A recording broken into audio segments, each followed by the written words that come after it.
నేర్పించడమే కాకుండా పక్క వాళ్ళకు కూడా సాయనంత చేయాలని నేను కూడా ఒక సంస్థ పెట్టి ఇన్ని కార్యక్రమాలు చేస్తూ పెద్ద పెద్ద వాళ్ళని గౌరవిస్తూ మొన్న కూడా ధనవంతరి జయంతి ఒక కార్యక్రమం పెట్టేసి హైదరాబాదులో ఉండేటువంటి పెద్ద పెద్ద గవర్నమెంట్ హాస్పిటల్స్ గాంధీ కావచ్చు, ఉస్మానియా సూపరింటెండెంట్ హాస్పిటల్ అందరూ కూడా రాఘవాచార్య గారి పెద్దలు అందరూ కూడా వచ్చారు. సభకు సూపరింటెండెంట్ అందరికీ పిలిచి కార్యక్రమాలు వాళ్ళకి సత్కారాలు చేయించే మంత్రి గారిని పిలిపించి, ఎందుకంటే అది చేసిన దాని గుండా నాకు డబ్బులు ఖర్చు అయ్యి ఉండొచ్చు, నేను ఎక్కడ ఎవరిని అడగను అనమాట.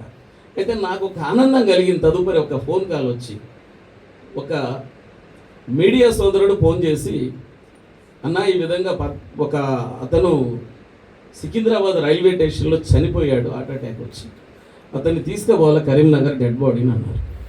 నాకు ఫోన్ చేస్తే సరే ఏం చేయాలంటే బయట ఏదైనా అయితే 12,000 అడుగుతున్నారు అంబులెన్స్, కాబట్టి కొంచెం ఇబ్బందిగా ఉందంటే సరే మేడం గారికి ఒక్కసారి వెళ్ళండి మీరు, సూపరింటెండెంట్ గారికి నేను చెప్తాను అన్న. వాడు ఇక్కడికి వచ్చి వారమంతా పని చేసుకుంటే 3,000 4,000 దొరుకుతాయి, తీసుకుని వెళ్తారు. చాలా పేదవాళ్ళు. వాడు 12,000 ఎక్కడ ఇస్తాడు? నేను మేడం గారికి చెప్తే వాణి మేడం గారు ఎమ్మటే రాసేసి ఓకే చెన్నారావు గారికి చెప్పి అంబులెన్స్ ఇచ్చి పంపించేసి ఫ్రీగా. నేను అనిపించింది మనము ఈ సత్కారమే కాదు, మనం వాళ్ళని గుర్తించి మనం ఒకటి కానీ వ్యవహారం చేస్తే సొసైటీకి మనం కొద్దిగా మనం ఈ విధంగా చేయగలుగుతాం. మనం ఇటువంటి మహోత్తమైన కార్యక్రమాలన్నీ కూడా మనం ముందుండి చెయ్యాలి అంటే ఆ భగవంతుడి సంకల్పం మనకు ఉండాలి. కాబట్టి సమాజంలో మనం పుట్టినందుకు కాస్తైనా వాళ్ళకి సేవ చేద్దామనేటువంటి ఆలోచనతోటి ఈ కార్యక్రమం పెట్టినటువంటి చంద్రశేఖర్ జీకి మళ్ళీ మరొకసారి కూడా ధన్యవాదాలు తెలియజేస్తూ సెలవు తీసుకుంటాను. గురుభ్యో నమః.